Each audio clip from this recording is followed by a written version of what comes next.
Hello বন্ধুরা, তোমরা যারা চতুর্থ শ্রেণীতে পড়ো তাদেরকে অবশ্যই এই ভিডিও দেখতে হবে। কেন দেখতে হবে তা এখনই বলছি। তোমরা জানো যে যারা চতুর্থ শ্রেণীতে পড়ো 2025 সালে নতুন একটি পাঠ যুক্ত হয়েছে। পাঠের নাম হচ্ছে টুনুর কথা। তো টুনুর কথা গল্পের আজ আমরা কি শিখব? টুনুর কথা গল্পের আজ আমরা শিখব ডান পাশ বাম পাশ মিলকরণ। তো আমার 4 নঙে দেওয়া আছে এটা। তো দেখি কি বলা হয়েছে এখানে। বাম অংশের সঙ্গে ডান অংশের তথ্যগুলো মিলিয়ে পড়ি। তো কি বলা হয়েছে এখানে, প্রথমে বাবা মা জয়নুলকে আদর করে কি হবে টুনু বলে ডাকতেন। তো দ্বিতীয়টি কি হবে, জয়নুল কাউকে না বলে কলকাতা যায় কত বছর বয়সে? 16 বছর বয়সে। তো এটা উত্তর কি হবে,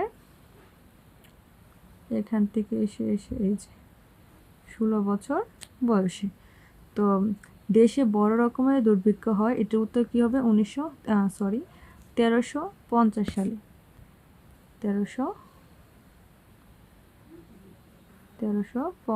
সালে। তো পরে কি আছে, তার বিখ্যাত ছবি কি? বিদ্রোহী, নবান্ন, মনপুরা 70। তো আমরা এখানে মিলিয়ে দেব, হয়ে গেছে। তো বাকি কি রইল, ঢাকায় আর্ট স্কুল প্রতিষ্ঠা করেন, আর এদিকে 1948। তোমরা যারা 4টার উত্তর করে ফেলবে তারা অটোমেটিকলি 5 নাম্বার উত্তরটা করে ফেলতে পারবে, কারণ বাকি থাকবে। কিন্তু না, তোমার শিওর হয়ে অবশ্যই লিখবে। তো বন্ধুরা, কেমন লাগলো ভিডিওটি অবশ্যই জানাবে। সকলেই চিত্রা আর্টকে সাবস্ক্রাইব করে রাখবে। Thank you.